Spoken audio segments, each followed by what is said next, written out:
Hi வணக்கம், welcome to triple S views. நான் சிவகுமார் சங்கரபாண்டியன். போர் தொடர்ந்து நடந்துட்டு தான் இருக்குது. அமெரிக்கா விட்ட பாடில்லை, இஸ்ரேலும் விடப்பாடில்லை, ஈரானும் விட்டுற பாடில்லை.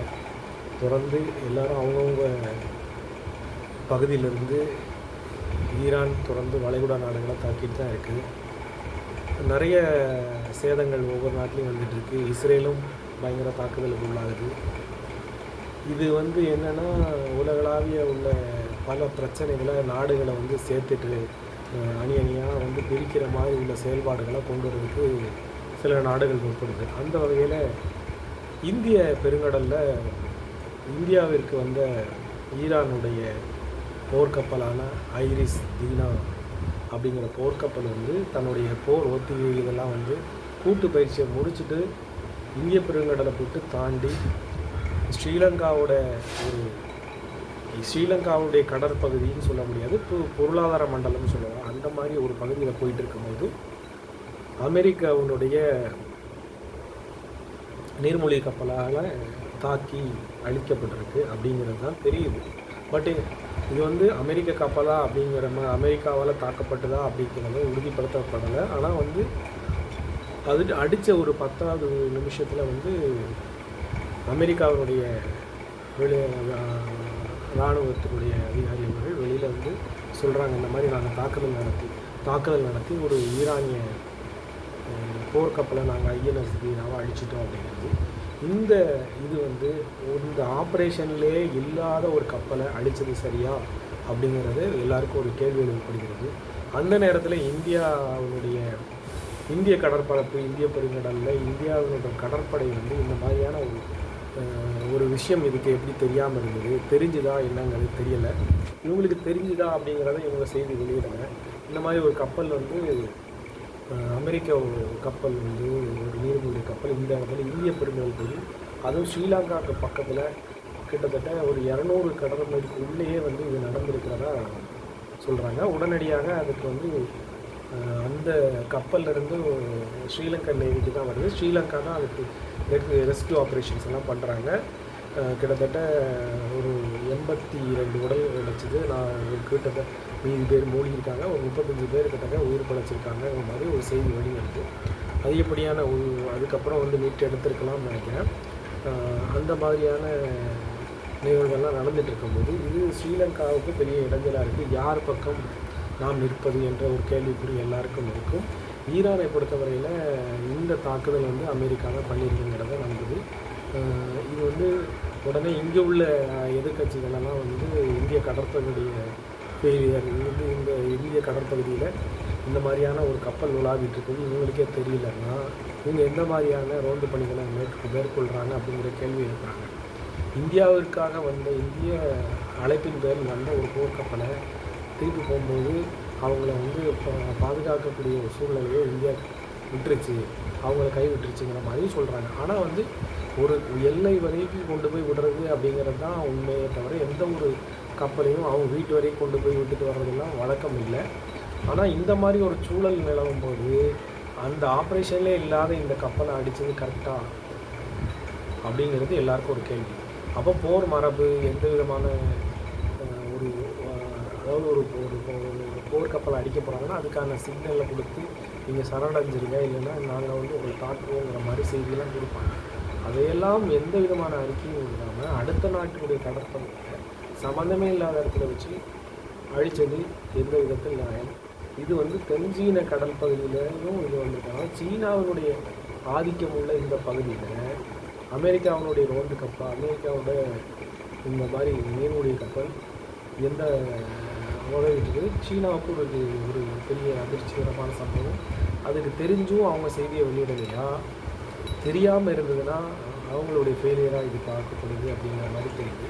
ஸோ இந்த மாதிரியான போர் மரபுகளெல்லாம் இந்தியாவை உட்படுத்தி ஏதாவது ஒரு கண்ட்ரி கூட சேர்க்கணும் அப்படிங்கிறது இந்த பாகிஸ்தான் இதில் ஒரு ஸ்டேட்மெண்ட் அவங்க நாட்டுக்கே கப்பலை காப்பாற்ற முடியலன்னா அவங்க வேணுக்குள்ளே செஞ்சுருக்கிறாங்க அப்படிங்கிற மாதிரி இதை இந்திய கடற்பகுதியிலிருந்து இதிலிருந்து போய் இந்த கப்பலை அட்டாக் பண்ணியிருக்கிறாங்க, அமெரிக்காவுக்கு இவங்க ஆதரவாக இருந்துகிட்ருக்காங்கங்கிற மாதிரி ஒரு இதை அவங்க போடுறாங்க பாகிஸ்தான் தரப்புலேருந்து.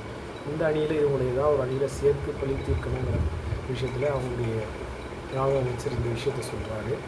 ஆனால் இது சரியான ஒரு விஷயம் கிடையாதுங்கிறது எல்லாருக்கும் தெரியும். இந்த மாதிரி நடந்துகிட்ருக்க சூழ்நிலையில் ஒரு முக்கியமான நீரிணை பகுதி அப்ரோஸ் அப்படிங்கிற ஒரு நீரிணை பகுதியை ஈரான் வந்து இந்த கப்பலை அடித்ததனுடைய விளைவாக வந்து முக்கிய ஈரானுடைய கட்டுப்பாட்டில் இருக்கக்கூடிய பக்கத்தில் இருக்கக்கூடிய அந்த நீரிணை பகுதியை துண்டித்தா உலகத்தினுடைய மொத்த எரிபொருள் கொண்டு போகக்கூடிய கப்பல்களை ஃபுல்லாக நம்ம வந்து வழிமறிச்சிடலாம், யாரும் உள்ளே போக முடியாதுங்கிற மாதிரி அவங்க அதை கட்டுப்பாட்டில் இருக்கும். அமெரிக்காவுக்கு ஆதரவு கொடுக்கக்கூடிய நாடுகள் எந்த விதமான கப்பலாக இருந்தாலும் அதை நாங்கள் தாக்கி அழிப்போம் அப்படின்னு ஈரான் சொல்லிட்டாங்க. இந்த கப்பலை அழிச்சதுக்கு பின்பாக உடனடியாக அவங்க வந்து ஒரு முடிவெடுத்து இந்த நீரிணை வழியாக, இது வந்து முக்கியமான ஒரு நீரிணை, அவ்வளவு ஆயில் கப்பலும் வந்து போகக்கூடிய ஒரு நீரிணையாக இருக்கக்கூடிய அந்த நீரிணை பகுதியை நாங்கள் எங்கள் கட்டுப்பாட்டில் எடுத்திருக்கோம், யார் போனாலும் நாங்கள் தாக்குவோம். நாங்கள் இதில் வந்து உடனடியாக இங்கே உள்ள எதிர்கட்சிகள் இதெல்லாம் வந்து ஒரு இந்திய அரசுடைய ஒரு தவறான செயல் அப்படிங்கிற போது ஈரானுடைய அமைச்சர் வெளியிட்டிருக்க ஒரு செய்தி வந்து எல்லாரையும் ஆச்சரியப்படுத்துது. இந்தியாவுக்கும் ஈரானுக்குமான உறவு வந்து மிகவும் பலமானது, பல தசாப்தங்களாக நூற்றாண்டுகளாக இருந்துகிட்ருக்கிற ஒரு விஷயம். எந்த ஒரு நாடும் பெரிய நாடாகிறதுக்கோ அதிகாரமிக்க நாடாகிறதோ ஆகிறது அமெரிக்காவுக்கு பிடிக்காது. அதனால தான் அடுத்த இலக்கு இந்தியாவாக இருக்கக்கூடும். ஸோ அமெரிக்கா வந்து இந்தியாவை தாக்குறதுக்கு வாய்ப்பு இருக்குது, சைனாவை தாக்குறதுக்கு வாய்ப்பு இருக்குது, ரஷ்யாவை தாக்குறதுக்கு வாய்ப்பு இருக்குது. எந்த விதமான முன்னறிவிப்பு இல்லாமல் இப்படிலாம் பண்ணுறதுக்கு அமெரிக்கா தொடர்ந்து பெரிய நாடுகளாகிறதுக்கு யாரையும் அனுமதிக்காது. அதற்கான பணியை தான் எங்களை தாக்குறதுக்கான வழியும் இந்தியாவை உட்படுத்துறதுக்கான வழி. ஆகவே இந்தியாவை வந்து வியாபார நோக்கில் இருக்கிறதோ இந்தியாவினுடைய வெளியுறவு கொள்கையினுடைய ஒரு விஷயத்திலேயோ ஒரு பங்கெடுத்து அதனுடைய தன்மையை புரிந்து கொண்டு இந்தியா போகக்கூடிய கப்பல்களுக்கு மட்டும் அனுமதி அப்படிங்கிற மாதிரி சொல்லியிருக்காங்க. இது எவ்வளோ பெரிய விஷயம்! இந்தியாவினுடைய ராஜாங்க ரீதியான வெளியுறவு கொள்கையில் கிடைத்த ஒரு மாபெரும் வெற்றியாக பார்க்கப்படுகிறது. இந்தியா எந்த நாட்டுக்கும் நேரடியாக சப்போர்ட் பண்ணுறது கிடையாது, அமைதியின் பக்கம் நிற்கும் அப்படிங்கிற ஒரு விஷயத்தை மட்டும் வச்சுட்டு இந்தியாவிற்கு செல்லக்கூடிய கப்பல்களுக்கு மட்டும், இந்திய நாட்டினுடைய கப்பல்களுக்கு மட்டும், இந்திய நாட்டுக்கு கொண்டு செல்லக்கூடிய பொருட்களுக்கு மட்டும் அனுமதி என்று சொல்லியிருக்கிறது ஈரான் அரசாங்கம். அதை தாக்க மாட்டோம், மற்ற நாடுகளால் தாக்கணும்னு சொல்லியிருக்காங்க. இதுதான் நம்ம வெளியுறவுகளுடைய ஒரு மாபெரும் வெற்றியாக வந்து நம்ம இப்போ நினைக்க வேண்டியிருக்கு. எல்லாரும் வந்து எதிர்கட்சிகளும் மற்ற இடங்களில் இது வந்து உலகம் முழுக்க சுற்றிட்டு இருக்காரு, இவர் எந்த விதமான நடவடிக்கையும் எடுக்கலை, சும்மா சுற்றிட்டு உலகமெல்லாம் வந்து ரவுண்ட் அடிச்சுட்டு அரசு பணத்தை வேஸ்ட் பண்ணிகிட்ருக்காரு அப்படிங்கிற மாதிரி சொல்லக்கூடிய எதிர்கட்சிகளுக்கு ஒரு தரமான ஒரு பதிலடி வந்து நம்ம சொன்னால் அது வந்து இவங்களுக்கு வேணும் என்று பிரித்து ஆதரவு பெற்று சொல்வாங்கன்னு ஈரான் அரசாங்கம் சொன்னதுக்கப்புறம் இன்றைக்கி அவங்களுக்கு ஒரு மிகப்பெரிய சாட்டை கொடுத்த மாதிரி ஒரு செய்தியாக இருக்குது. எதிர்கட்சிகளுக்கும் இந்த போரை வந்து எந்த விதத்திலையும் தேவையில்லாமல் ஆதரவு, எந்த நிலைக்கும் ஆதரவு கொடுங்கன்னு சொல்லிட்டு இருக்க கட்சிகளுக்கும் ஒரு மாபெரும் ஒரு சவுக்கடியாக இதை வந்து பார்த்துக்கலாம். இங்கே தமிழக அரசினுடைய அதிகாரிகளே போய், அதாவது ஆட்சியில் இருப்பவர்களே போய் இந்த போரை நிறுத்ததுக்கான அழுத்தத்தை கொடுக்கணும், நாங்கள் பண்ணணும்னு சொல்லி பண்ணிகிட்டு இருக்கும்போது, இதெல்லாம் சாத்தியத்துமில்லாத விஷயங்களை செஞ்சுட்டு இருக்கும்போது இந்த மாதிரி ஒரு விஷயம் அவங்களுக்கு ஒரு செற்படியான விஷயம்தான். கண்டிப்பாக வரக்கூடிய அப்டேட்டெல்லாம் பார்க்கும்போது தொடர்ந்து 100 ஃப்ளைட்டுகளை யுஏஇ வந்து ஏற்பாடு பண்ணியிருக்கு இந்தியாவுக்கு. ஸோ வரக்கூடியவங்க வரலாம் அப்படிங்கிற மாதிரி சொல்லியிருக்காங்க. என்னுடைய நண்பர் வந்து ஒருத்தர் வந்து அபுதாபியில் இருக்காங்க. அபுதாபியில் அவங்க வந்து அவங்களுடைய வெளியில் வர வேண்டாம் அப்படிங்கிற மாதிரி சொல்லியிருக்காங்க. ஸோ நீங்கள் வரணுன்னாலுமே அவங்களுடைய அனுமதி பெற்று வெளியே வாங்க அப்படிங்கிற மாதிரி, வெளியிலே வராதுங்கிற மாதிரி சொன்னதுனால அவங்க வெளியே வராமல் இருக்காங்க. ஏன்னா நீங்கள் வெளியில் போனால் தான் நீங்கள் எதுவும் பாதிக்கப்பட்டால் உங்களுடைய சொந்த பொறுப்புங்கிற மாதிரி ஆகிடும். பாதுகாப்பு நாங்கள் எல்லாமே ஏற்பாடு பண்ணிகிட்டு இருக்கோம், அதனால் வெளியில் வர வேண்டாம் அப்படிங்கிற மாதிரி அவங்க சொல்கிறதுனால அவங்க வெளியில் வரல. ஆனால் பாதுகாப்பாக இருக்காங்க, வெடி சத்தமாக கேட்குது, பட் பாதுகாப்பாக தான் இருக்கும் அப்படிங்கிற மாதிரி அவங்க வந்து தொடர்பு கொண்டு பேசுனவங்க வந்து சொல்கிறாங்க. இந்த மாதிரி போர் சூழல் நிலவும்போது மரபுகள் மீறி அடிப்பது என்பது அமெரிக்கா வந்து எல்லா நாட்டுக்கும் சொல்லி கொடுத்துட்ருக்காங்க. இந்த கப்பலை அடித்தது மூலமாக மிகப்பெரிய ஒரு மாபெரும் குற்றத்தை, அதாவது அந்த ஆப்ரேஷனில் இல்லாத விஷயத்தை பண்ணும்போது எல்லா விதமான போர் கட்டமைப்பு எல்லாத்தையும் உடைச்சிட்டு அமெரிக்கா என்ன சொல்லுது இந்த செய்தியிலனா, நான் எங்கே வேணாலும் வருவேன், எந்த இடத்துலையும் கடற்பரப்பையும் நான் இருப்பேன், யாரை வேணாலும் தாக்குவேங்கிற ஒரு செய்தியை சொல்கிறாங்க.